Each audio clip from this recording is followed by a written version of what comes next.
நேற்றைய தினம் சென்னையில் கிண்டியில் இருக்கின்ற அரசு மருத்துவமனையில் புற்றுநோய் மருத்துவர் திரு பாலாஜி அவர்கள்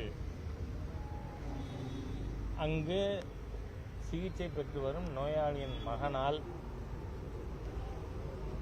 மிக மோசமாக தாக்கப்பட்டு இருக்கிறார். அதாவது ஊடகங்களின் தகவல் படி அவர் வீட்டிலேயே இவரை கொல்லணும்னு ஆயுதத்தோட போனார் அப்படின்னு பல செய்திகள் வந்து கொண்டிருக்கு. அதாவது டாக்டர்கள் மீது தாக்குதல்ங்கிறது அதுவும் திராவிடியன் ஸ்டாக் மாடலா அப்படின்னு தெரியல. ஏன்னா திருவாரூர்ல காரு பார்க் பண்ற இடத்துல இந்த பார்க்கிங் பிளேஸை குத்த எடுத்திருக்கிற திமுக காரர் டாக்டர் தாக்கியிருக்காரு.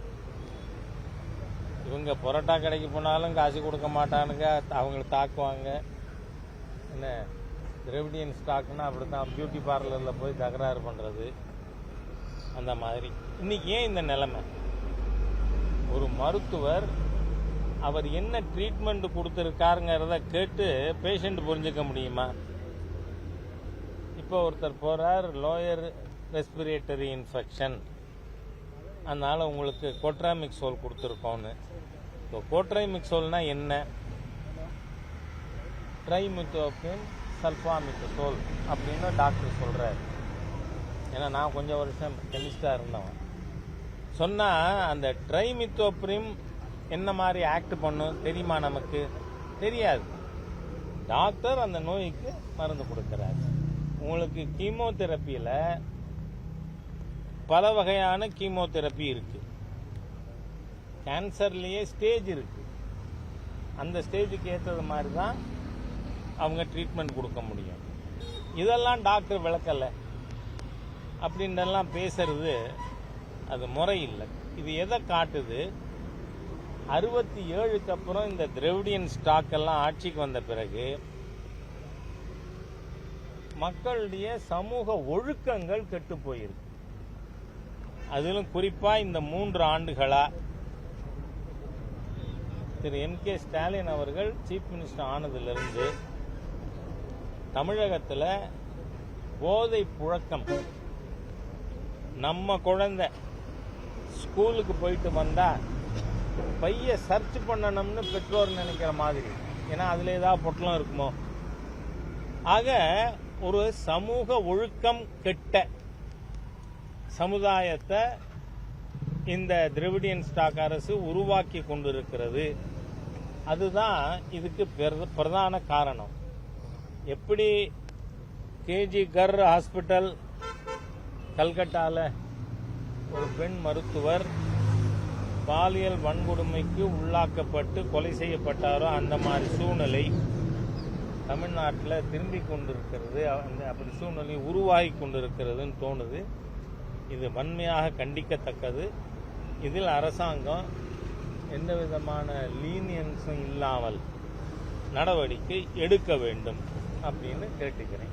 நீங்க ஏதாவது சொல்றீங்க? அந்த பையனுடைய வெர்ஷன் எதனால ஒரு அரசு மருத்துவமனையில ஒரு மருத்துவரை தாக்கக்கூடிய அளவுக்கு கோபம், அந்த இது என்னன்றது நான் கேட்கிறேன். இப்படி பேசியே நாம எதுக்கா இருந்தாலும்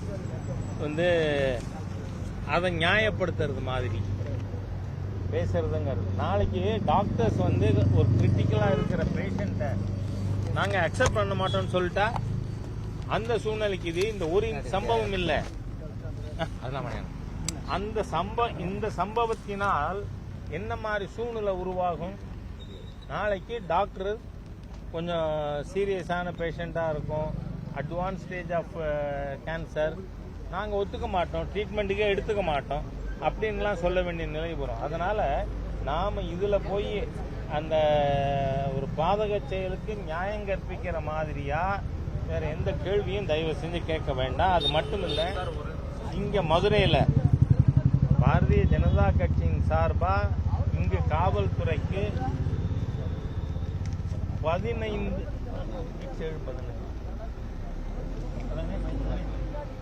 15 கம்ப்ளைண்ட் கொடுத்திருக்கு. சோஷியல் மீடியா தொடர்பா ஆமா சைபர் கிரைம். ஆனா இன்னி வரைக்கும் ஒரு கேஸ் கூட அவர்கள் வந்து புக் பண்ணல, எஃப்ஐஆர் பதியல. ஆனா ஆன் ஃபிலிம்சி கிரவுண்ட்ஸ் பிஜேபி ஒர்க்கர்ஸை கைது பண்றாங்க. இதுல என் நாக்க வெட்டுவேன்னு ஒரு காங்கிரஸ்காரன் சொல்லியிருக்கான். நீ முடிஞ்சா வாடாங்கிறேன்னா அது வேற விஷயம், அது என்னோட தனிப்பட்ட இது. ஆனா பேசியிருக்கான், டேப் இருக்கு, அதுக்கு எவிடன்ஸ் இருக்கு. ஏன் அரசாங்கம் நடவடிக்கை எடுக்கல?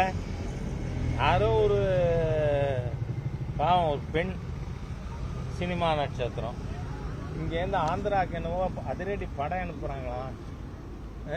பாஜகவும் கண்டனம் தெரிவிச்சிருக்கீங்களா? இல்ல அது வேற. என்னோட இதை நீங்க கரெக்டா உள்வாங்கணும். நீங்க அந்த மாதிரி இது பெரிய கொலை கேஸ் இல்ல. ஆனா இப்ப நாக்க விட்டுமேன்னு ஒருத்தன் பேசுறான். அந்த மாதிரி பல இது இருக்கு. மாண்புமிகு பிரதமரை பத்தி பேசுறான். காவல்துறை ஒய் டியூவல் ஸ்டாண்டர்ட்ஸ், அதுதான் என் கேள்வி. அதனால நீங்க விஷயத்தை சரியா உள்வாங்கின்றதுக்கப்புறம் இந்த ஜட்ஜ்மெண்ட் எல்லாம் பாஸ் பண்ணாதீங்க. நான் சொல்லியிருக்கிறது காவல்துறையின் பாரபட்சமான நடவடிக்கைக்கு உதாரணம். சார், குறிப்பா 2 நாளா இபிஎஸ் வந்து தொடர்ந்து பாஜகவோட கூட்டணியே கிடையாது, திட்டவட்டமா சொல்றேன் அப்படிங்கறத திருப்பி சொல்லிக்கிட்டே இருக்காரு. ஒருவேளை உதாசீனப்படுத்துறாரா பாஜக? எங்க நாங்க போய் என்ன வரிசையில் நின்றுட்டு இருக்கோமா? உங்க கேள்வியே உள்நோக்கமா தெரியுது எனக்கு. எப்பயாவது பாரதிய ஜனதா கட்சி நாங்க வந்து அப்ளிகேஷன் போட்டிருக்கோம், அதுக்காக வாசல்ல காத்துட்டு இருக்கோம் அப்படின்னு நம்ம சொன்னோமா? அப்புறம் எதுக்கு அவர் இதை பேசணும்? எனக்கு தெரியல. நான் எதுவும் பேசவே இல்லைண்ணா. ஏன்னா நான் தெளிவா இருக்கேன். கூட்டணிகள் குறித்து எந்த கருத்துமே நான் சொல்ல மாட்டேன். ஏன்னா மத்திய தலைமை சென்ட்ரல் பார்லிமெண்ட் போர்டுல 16 சீனியர் லீடர்ஸ் இருக்காங்க. அவங்க என்ன முடிவெடுத்தாலும் அதை செயல்படுத்தும் இடத்தில் நான் இருக்கேன். அதனால நான் இது பற்றி கருத்து சொல்ல மாட்டேன். ஆனா நான் ஒன்னு கேட்க விரும்புறேன். நம்ம ஒன்னும் போய் எங்கேயுமே அப்ளிகேஷன் போட்டுட்டு வாசல்ல காத்துக்கிண்டு என்ன சொல்லுவாங்க அப்படின்னு அது அப்ப என்ன உதாசீனப்படுத்துறது? நான் கேட்கிறேன். Let us be realistic. சென்ற பார்லிமெண்ட் தேர்தலில் தேமுதிகவோட சேர்ந்து அதிமுக வாங்கின ஓட்டு 1 crore, என்டிஏ வாங்கின ஓட்டு 80 lakhs. எங்களுக்கு எந்த ஒரு அரிப்பும் இல்லை, புரியுதா? அதனால எங்களை உதாசீனப்படுத்துறதுனா என்னவா இருக்கும்? நான் போய் கேட்டிருக்கணும், கெஞ்சி இருக்கணும், அதெல்லாம் முடியாதுன்னு சொல்லியிருக்கணும். அப்படித்தானே அர்த்தம் உங்க கேள்வியுடைய துணியா? அதுக்காக உங்களுக்கு பதில் சொல்லியிருக்கேன். நான் வேற யாருக்கும் சொல்ல தேவை. நேற்று கூட சொன்னேன்னா, எப்ப கேட்டாலும் நம்ம நண்பர் ஜெயக்குமார் இருக்காருல்ல, அவர்கிட்ட போய் நாளைக்கு நீங்க அதிமுகவோடு உங்களுக்கு என்ன உறவுனா ஒட்டும் இல்லை உறவும் இல்லைன்னு சொல்லுவார் போல இருக்கு. ஜெயக்குமார் அதிமுகவோடு ஒட்டும் இல்லை உறவும் இல்லைன்னு சொல்றாரு. அந்த மாதிரி அவர் பழக்கம் சில பேருக்கு பழகி போச்சு. We have not asked for any alliance with anybody. ஆனா ஏற்கனவே நம்மோட இருக்கிறவங்களோட நம்ம கூட்டணி தொடர்கிறது. இது ஏற்கனவே national parliament board has cleared this alliance and we fought together. அதனால இதை நான் கன்ஃபார்மா சொல்றேன். இனிமேல் எந்தெந்த கட்சிகள் உள்ள கொண்டு வரணும், அலையன்ஸ் புதுசா எப்படி ஃபார்ம் பண்ணணும், இது எல்லாமே it is the domain of central leadership. அதனால அவர்கள் எந்த முடிவெடுத்தாலும் அதை செயல்படுத்தும் இடத்தில் நான் இருக்கேன். அதனால நான் வந்து ஊடகம், ரெண்டாவது அவங்களுக்கு என் கருத்து சொல்லணும்னா கூட எனக்கும் லீடர்ஷிப்புக்கும் எந்த டிஸ்டன்ஸும் கிடையாது. அதனால உங்க சர்வீசஸை நான் கேட்டு அதை பயன்படுத்திக்கணுங்கிற அவசியமும் இல்லை.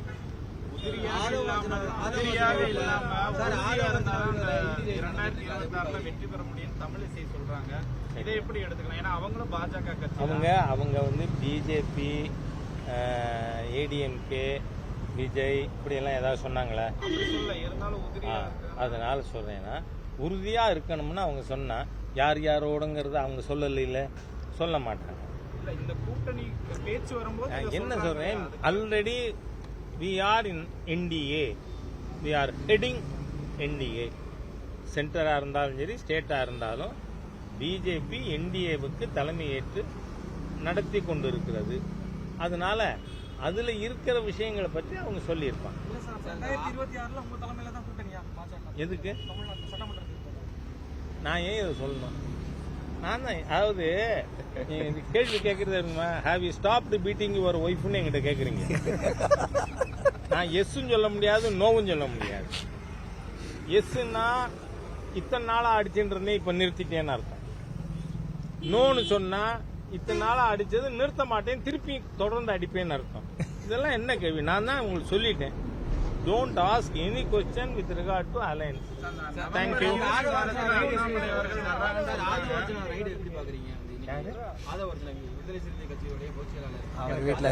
சாரி, நான் ஏன்னா வேற ப்ரோக்ராம்ல இருந்து வரேன். இந்த செய்தியை பத்தி எனக்கு நாலேஜ் இல்லை, இருந்தா சொல்லிடுவேன். லாஸ்ட்ங்கிறது கரெக்ட் தானே?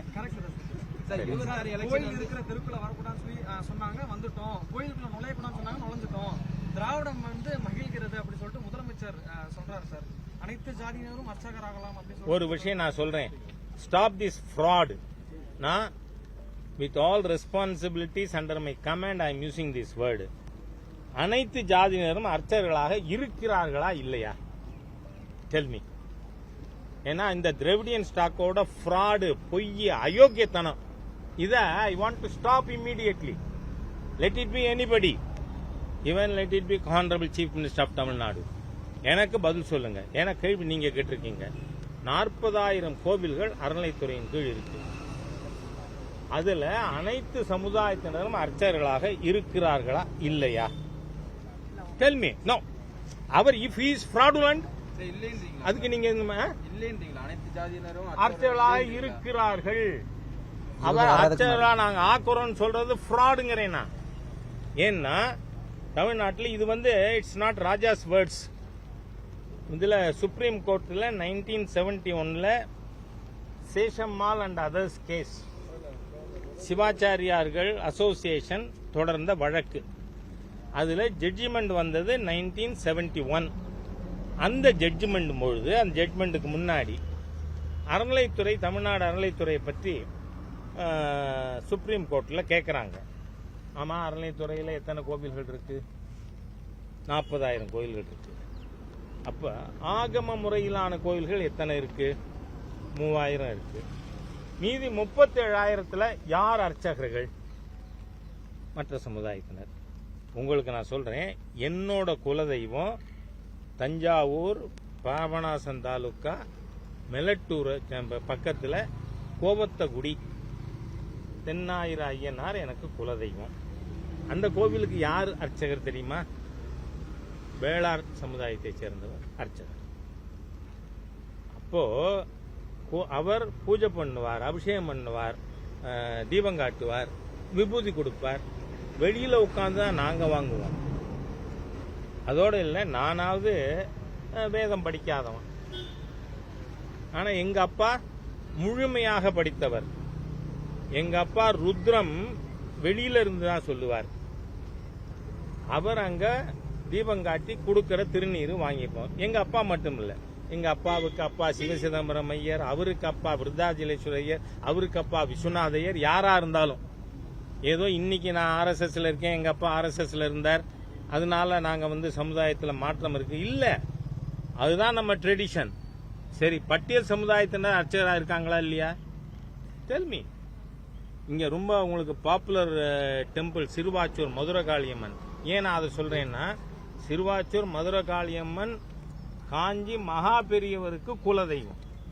நான் அந்த படத்தை போட்டு வீடியோவே பப்ளிஷ் பண்ணியிருந்தேன். அவர் வெளியில உட்கார்ந்து தீபம் பார்க்கிறார்.